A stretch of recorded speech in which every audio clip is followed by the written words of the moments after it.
Welcome back to Sika Strength and welcome back to Sika Stand news show, usually at 6 p.m-ish somewhere, depending on where you are and how fast it renders and how big the news show is. Today's news show, of course, is brought to you by the Sika Strength app on iOS and Android.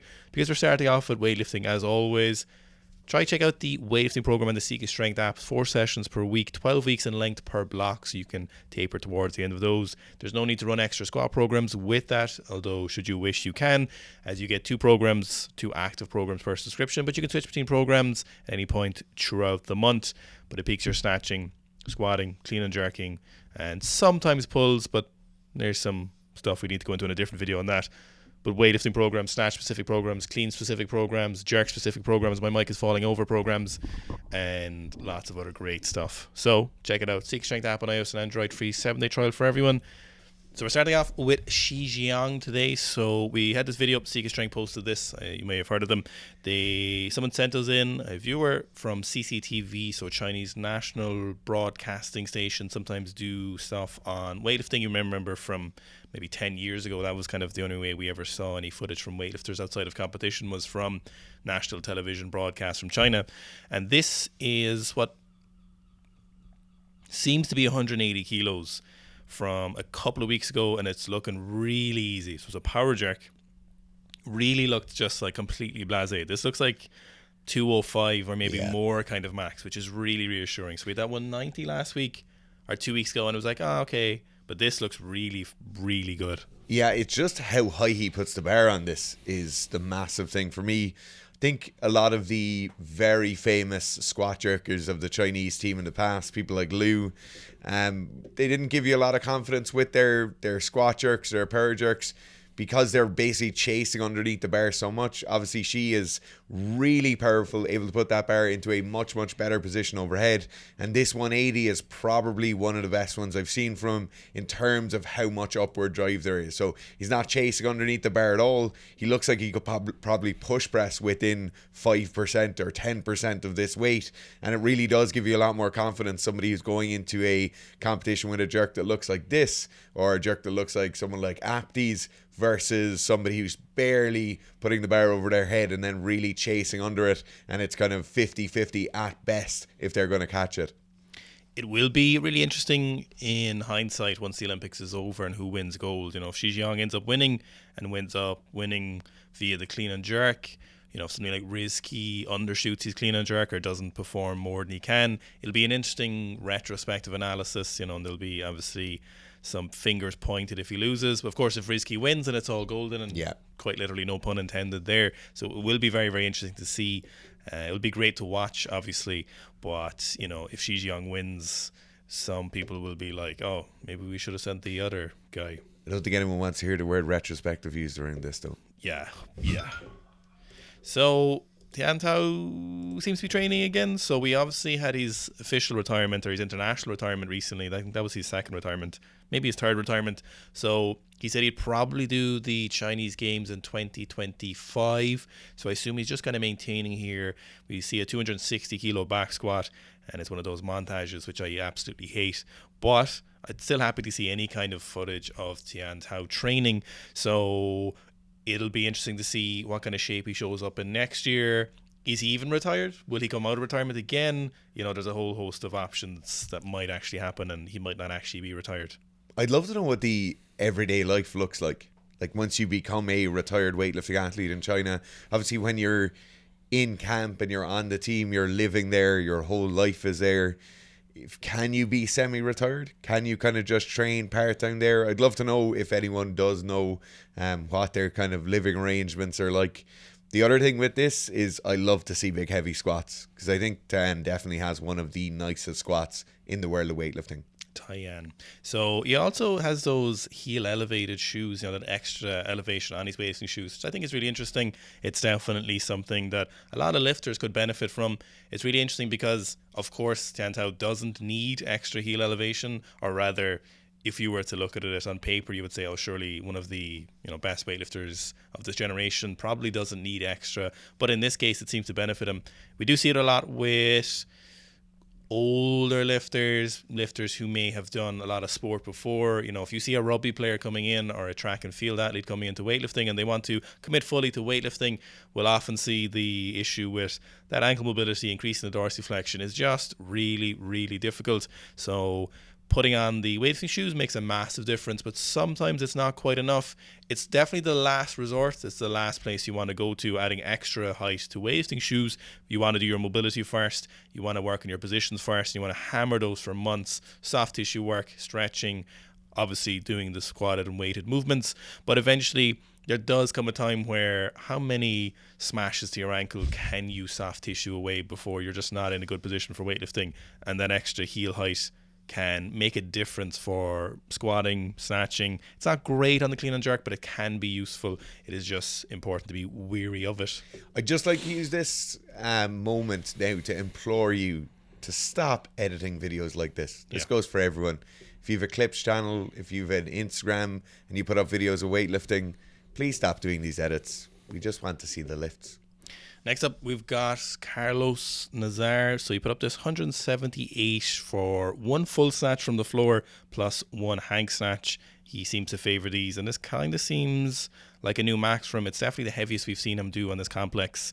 Maybe if he does this enough and heavy enough, it can become the Karlos complex. The big thing with this is how easily he catches that hang at his hip. Like, he has long arms. That bar is high overhead. He catches it like it's an empty bar coming back down into his hips. But it's nearly 180 kilos.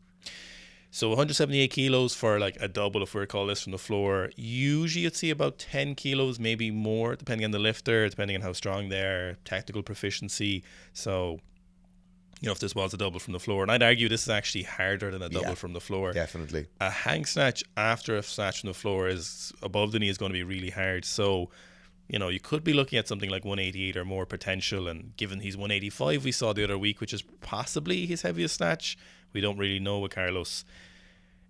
Could be closing on that 190. So we were talking about Gabriel did 190 at 87 kilo body weight when he was 19. You actually forget Gabriel was 19 when he did that, and he did 225. So yeah, you know, people are talking about like what kind of the potential for that is, and definitely if he gets near 190. The old 85 kilo world record was 187 kilos from Andrei Rybaku from Belarus. That was in competition. 187, that was a kilo below the 94. So the numbers get crazy when you think about it, so it's best not to think about it. I think we're probably going to have Karlos with a strong shoe in for Horse of the Year at the Olympics. That's probably fair, yeah, but not guaranteed. Next up we got Aleksey Lovchev, who is a outrageously strong individual, not just on the Olympic lifts but also on the squatting and pulling, and we've got such an easy 350 kilo clean deadlift here. Like, this looks like you could add another 50 kilos to this. Yeah, like the big difference in what we call a clean deadlift or just a standard conventional deadlift would obviously be the tracking of the knees during the first pull.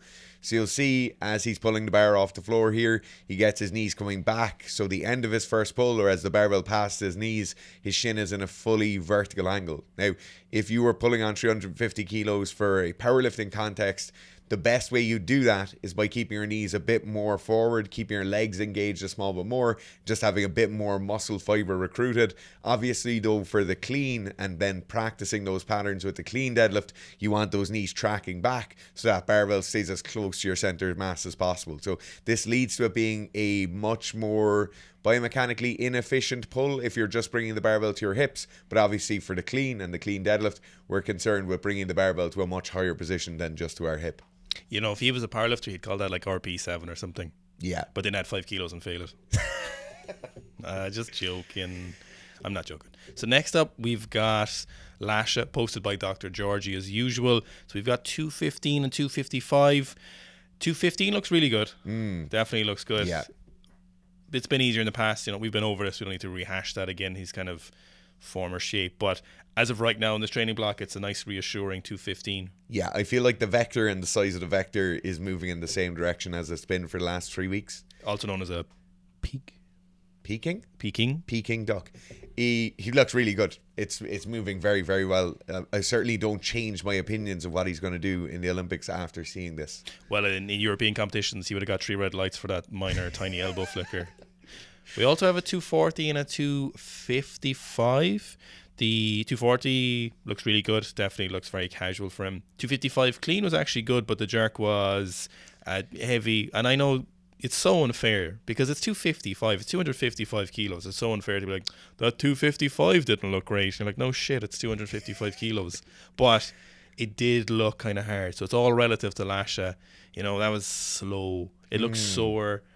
And I love Lasha, but I'm just saying it's so, you know, we're comparing him to himself, which is the big thing. On those jerks, when it looks like that, he tends to sit back a bit more. He tends to kind of push himself back behind the bar a bit more as he starts to drive up. And it is, as you were saying, like, it's sad because he has set the bar so high for himself.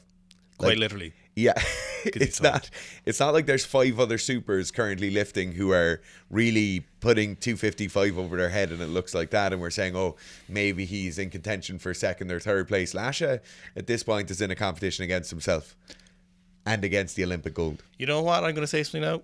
I don't even care about the 500 kilo total. No, I don't care at all. I actually couldn't care less. The big thing for me was a 220 snatch. That was the biggest thing Lash has done. 270 doesn't really tickle my fancy as much because when the super heavies start lifting those really big weights, you're like, okay. But there's something about that 220 snatch that blew my mind. Obviously 225, but the barrier 220 broke, or we needed 221.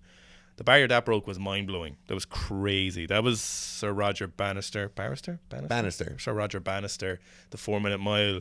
That 220 was insane. After that, 500 kilo total is nice, but, you know, I don't really care about totals in weightlifting. I think the way he did his snatch as well made a difference. Like, it's not that kind of altered technique due to being a super heavyweight. He is athletic. He's 1,000,000 kilos, but he's incredibly athletic. He's very, very dynamic, and the way we see him hit those massive snatch weights was the way we would want a 90 kilo lifter to do it. It just so happens he's much, much bigger and the weights are far heavier. Yeah, like the 220 for me was the big one. After that, it's all icing on the proverbial cake, the Georgian desserts. Can't remember if Georgia had nice pastries. Next up, we've got Sergio Massida off to the Olympics, and he's doing some no foot snatches at 120. So very, very light individual. The 62 kilo class? I think so, yeah. Is it 62? I can't. You know, when I keep rehashing the classes, you forget the finer details, even though it's our job. You know, it literally is our job to comment on it. Pathetic. Sports pundits. With this snatch, so a very common thing, we'll see people putting their feet a bit wider, pushing their knees out to the side to try and keep that barbell closer. And in my head, I feel like most people think they get this effect from it, but I've yet to see many people do it as effectively as Sergio is. Obviously, in this case, he's doing a no-foot variation, so his feet are going to have to be a bit wider so he can catch the barbell. So he's kind of pulling in a catching position rather than pulling with his feet under his hips. But this is what most people feel like they're doing with that big knee external rotation, really bringing their feet out wider, getting their hips lower to the bar. But very rarely do we see it working in practice. Oh no, he actually has to take this out because he's got 2 different shoes on. Oh my God, what's the obsession with that? It's just so wrong because weightlifting shoes are so expensive. Like, no matter your income, spending €200 on a pair of shoes, and you can't be buying 2 of them. No, it's all wrong, Garth. Yeah, you've noticed a coach is standing like he's posing for a boy band. Which he could be. You wouldn't know with the Italian coaches. He could be. No, that could be a side gig. Now, sticking with the Italians, we've Giulia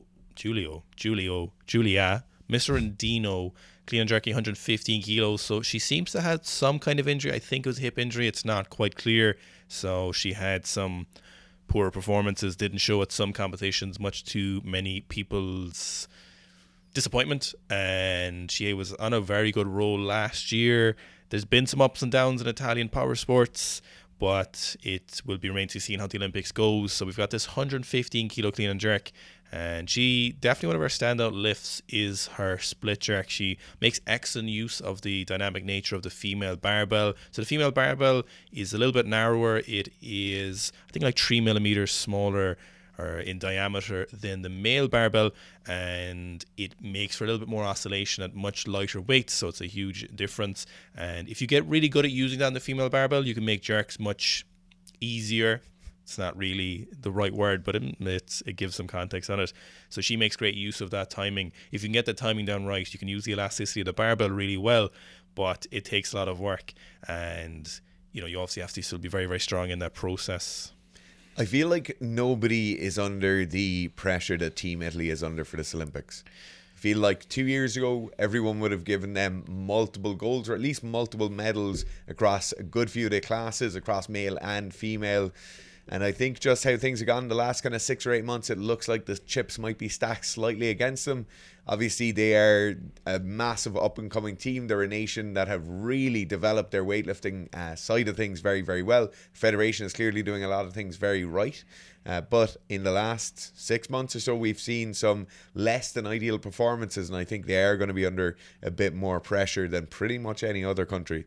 Yeah, but Ricky's life, 19, said I've never been in love with someone on Instagram until now. God. So, you know. Give it a break, lads, will you? Now, someone who Dara's in love with, we got Beck Tamur from... See, it's not creepy when it's just lads admiring other lads, but it's creepy when you declare your love to a woman on Instagram. Beck Tamur from Turkmenistan. Tell you, not in love with Turkmenistan as a country, but the people are very nice. But anyway, he posted this 182.5 kilo clean and jerk. I think this training hall is in Turkey. If I scroll to my Rolodex of training halls that I can remember, I don't think this is in Turkmenistan, and it could well be a training exchange, which a lot of countries do quite regularly. But I've got to say, I love his clean. The jerk, great, but the something about that clean is just what you want your lifters to be doing when you're coaching them. I want you, if you're watching this video as you're driving, I want you to pull over and have a look at 2 things for me here. Please don't be watching our videos when you're driving. First thing, look at as he pulls under the clean and look at how well he maintains the upright torso angle. So he does a really good job being very aggressive in the pull under, but he has that super upright torso angle, slight inclination forward, but it is absolutely perfect. You could put a spirit level on his back and you would see the same angle of torso the entire way through, from the extension all the way as he pulls down. He doesn't throw his shoulders back at the top. He's just super efficient, super fast under the bar. And then the second thing is just how crispy cream that lockout is. I love it. I love it. So if you just stop taking your steroids for a second and watch this video, and that's what you just said there. Next up, we've got Artur Babayan, a younger Russian lifter. He used to compete around the 96, but definitely is a 102 at the moment. And we had this recent Russian competition the weekend just gone, and he did 215 kilos. He's pretty young, you know, early 20s, so we may yet possibly, maybe at some point, maybe very unlikely, but possibly. Oh, he was a 109. I did think he looked chunkier here. Maybe see him on the international stage. He's certainly one of the best crop of Russian weightlifters currently and has a lot of room to grow still. I think he might be maybe like 22-ish now, maybe 23, but those years go by fast in the Olympic quads, so who knows what'll happen. But a very technically sound lifter, great snatch, clean and jerk, really well rounded, and he's got that Russian split jerk in him. Yeah, he does. You can take the Russian out of the split jerk, but you can't take the split jerk out of the Russian. But you take the Russians out of competition, but you can't take the split jerk out of them. I am so glad to see so many of those weightlifters still training, whether it's for this kind of internal competition or just in the training hall. It is a common thing. We see it every year with either retired athletes or athletes who aren't going to the games, peaking their training to hit their biggest lifts of the year or of the quad around the same time their respective weight classes are going to be going on at the game. So I love to see it. It's one of the nice little Easter egg treats that comes along with big competitions like the Olympics. Now, next up, we've got this video of one of Joey Bergel's athletes, and it's from Darwin Thompson. So it was actually 6 years ago he posted this, but we've had Darwin on the show before with some really nice back squats. But what we didn't know was that Darwin had this 227.5 kilo front squat, not in weightlifting shoes, in Metcons, which have a tiny heel, no knee sleeves, no belt, and it is, I don't use the word perfect often, but it is a perfect front squat. It's unbelievable. That is bloody gorgeous. You know what really would you'll be so annoying with this. If this thing gets big enough, people are like, yeah, but can he move though? Oh my God. He can't move though. There is no worse comment than looking at somebody who's a boxer, a weightlifter, whatever they are, and then being like, yeah, but what about, how does that help their sport? Yeah. How's that on a Saturday afternoon? This is an amazing front squat. Obviously, as Gareth said, this is pretty much technically perfect. But the other thing I love about this is you see how much mid and upper back development he has. So massive lats, big traps, particularly big lower traps. Then obviously most players who are doing this much strength training will have quite big erectors, but you just see how well developed that upper back is. I've no idea what age he is here, but that means there's a lot of strength and conditioning work being put into him in probably the 4, 5 or 6 years leading up to this squat. Why is there a lot of like soft, mushy stuff around his muscles? You know, it's like... I don't know, Owen. I think, I'm going to say this now, I think this is the most impressive squat I've ever seen from an athlete. Yeah. I actually think this is definitely the most impressive squat because he looks like he's no more than 90 kilos. I could be maybe 95. Definitely not triple digits. No. I'd be very surprised if it's triple digits. Like if you think about how many people who do weightlifting, strong weightlifters who can't front squat 220, 227 and a half, you know, how many athletes can't back squat, high bar, 227 and a half the depth. So then you put another filter on it. It's like the Fermi paradox. Like this front squat, 227 kilos, no belts, no knee sleeves, full depth, in metcons. I think this is the most impressive squat I've seen from an athlete. I actually, for sure, I cannot think. Did Ryan Krauser do that like 320 for something? Was it Ryan Krauser? One of the American throwers, but we never actually saw the full video. It was for a rogue thing, so we never actually got to see it. Yeah. Even still, I think this might be more impressive. This is amazing.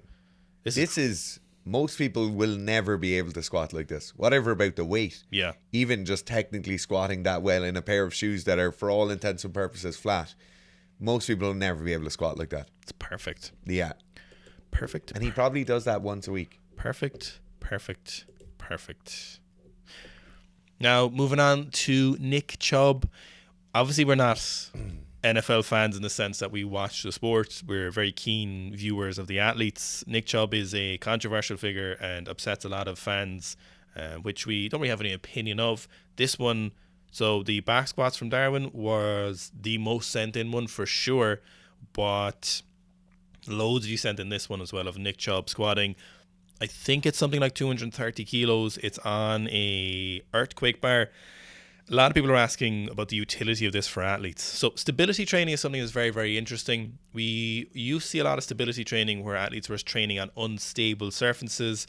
The idea behind this was that you would become more stable. We'd see a super compensation in your stability on level ground. The research became clear that this was actually just dampening your force output. Your body was putting a protective mechanism on the movements you were doing. It felt a lot of weight on you, or maybe no weight. And in effort to make sure you didn't hurt yourself, it would dampen the force output, and as a result, didn't see any meaningful changes. Now, in the rehab section of your training, that might be useful, and there's a lot of interesting stuff around that are really nuanced and for really specific circumstances. Then after that, or around the same time, we started seeing some unstable load.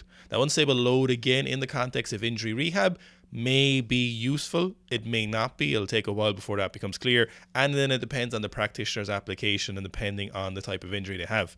Now, unstable load for athletes, the idea behind this is that you're on a stable surface. So you've taken the previous research and said, okay, unstable surface isn't good. Stable surface with an unsteady load or an external load that's unstable, is that really useful? And to be honest, the short answer here for the new show is no. It's just not that useful. But in this case, this is so heavy that it's now useful because it's a traditionally heavy back squat. Their phrase earlier saying that the barbell is no longer an earthquake barbell because it's beyond the elastic point of the barbell and is now just a slightly bent traditional barbell. Yeah. So the benefits of the earthquake barbell here are essentially nil, but the benefits of him squatting 230-ish are still there. Yeah, I think the only time you're really seeing the effects of an earthquake bar here are maybe on the walkout, and it looks like on the walkout it's kind of being supported on both sides.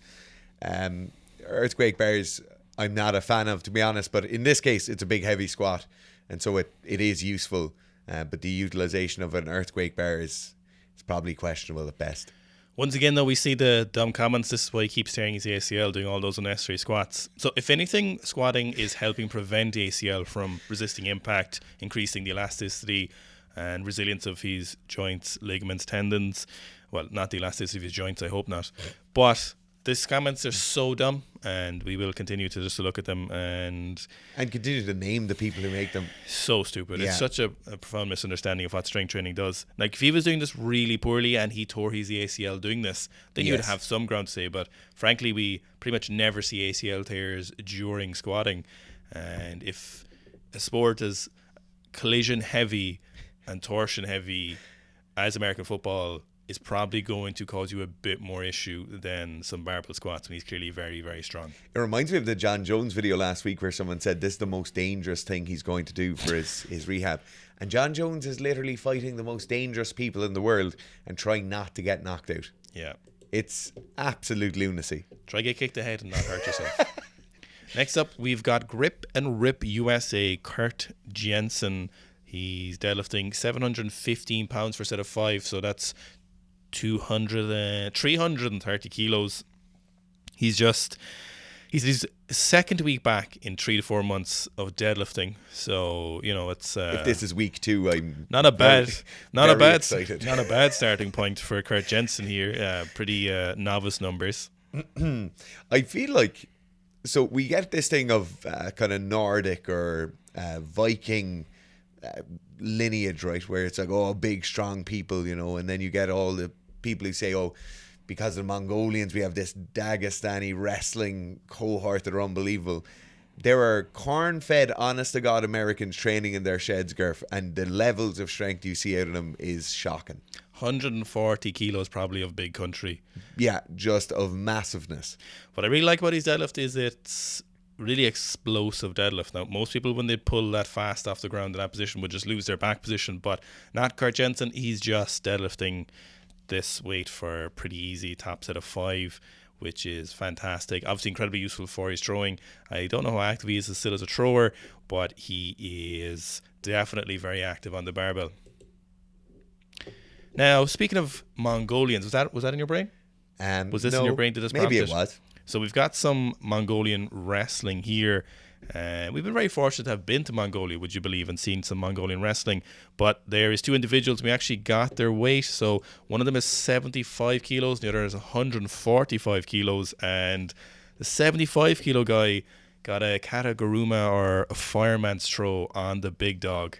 What are the levels of agility? That's literally, how dynamic is he? He throws his hips to the side and gets into that, like, the super wide squat, but he's falling as he's doing it. That's a thing of absolute beauty. So the smaller man had something called Shui J. I don't know what that is background. And the bigger fella had a judo background. Okay. But he got judoed. But he's also wearing that outfit with the studs on it, so he can't get hit by wild boars. Is that what that's for? I think that's why they used to have them on dog collars, so they wouldn't get bitten in the neck. Do you know what's also in Mongolia is massive vultures? Everywhere as well, yeah. And those eagles as well, but the vultures are enormous. Yeah. Anyway, an outrageous display of athleticism here. The physical capacity, physical literacy, cool factor. Athleticism at play, and, traditional dance. No weight classes in the jungle or on the steps. We also saw 2 5-year-old Mongolians wrestling for around 3 hours at the border. Actually, just getting after it. 5-year-old pushed me out of the way as well. We were at the counter and I was trying to buy some in a shop in the middle of nowhere, and this 5-year-old in his traditional dress just literally manhandled me out the way and slapped his bottle of Coke up on the counter and bought it, and went out to his motorcycle, or his dad's motorcycle. Maybe it was his motorcycle. Who knows? Now, here we've got a ridiculous squat. So this is 293 kilos from Tyler Brown, playing for Colorado football, and this is an unbelievable squat. Yeah, it's so nice. The depth thing that comes up constantly when we see athletes squatting, where, look, they're squatting for a specific stimulus. They're squatting to get better at the sport they're playing. And so we don't have the rules that might be there in a sport like powerlifting, where you have to squat to depth, or CrossFit, where the rep has to be only completed once you've gone to a certain depth. Now, because of that, we see constantly people commenting over the usefulness of high squats versus low squats. But I think generally speaking, most people will agree that deep full range of motion squats are the best thing in terms of athletic development. Now, here we see the repeated cohort of athletes who are getting better and better at squatting to depth with absolutely massive weights, and it's growing by the day. Like, these videos that come in of really high quality squats, we get more and more of them every single week, and this is a classic example of that. Really good depth, really nice and dynamic. So he actually is very controlled in the first portion of his descent, but you'll see he uses the speed into the bottom very, very well. So he's getting that elastic reflex in the bottom. He's sitting down with intent, is what we would refer to that as. He's not sitting there slowly waiting for the bottom to come up and meet him. He knows exactly where the bottom position is and leads to a very, very powerful squat. So any football fans, American football fans, want to provide context on Tyler Brown or Nick Chubb there, that'd be great to see. Or actually on Darwin Thompson from Joey Burgle's video, because obviously we follow sports as S&C coaches, but we don't follow individuals in the sports because there's too many sports to be sporting. But I do appreciate any insight on those, because it is quite interesting when people give a bit of context to their gym performance. And next up, one big sporty guy to the next, we've got HafThor Bjornsson doing a 456 kilo deadlift, or 1,005 pounds, a raw deadlift, so raw with straps. So they're all training for the Shaw Classic. Now, the interesting thing about this, when we were watching it, we were like, okay, so you put this in context, you're like, okay, 456 kilos, definitely, literally one of the heaviest raw deadlifts ever, so without a suit.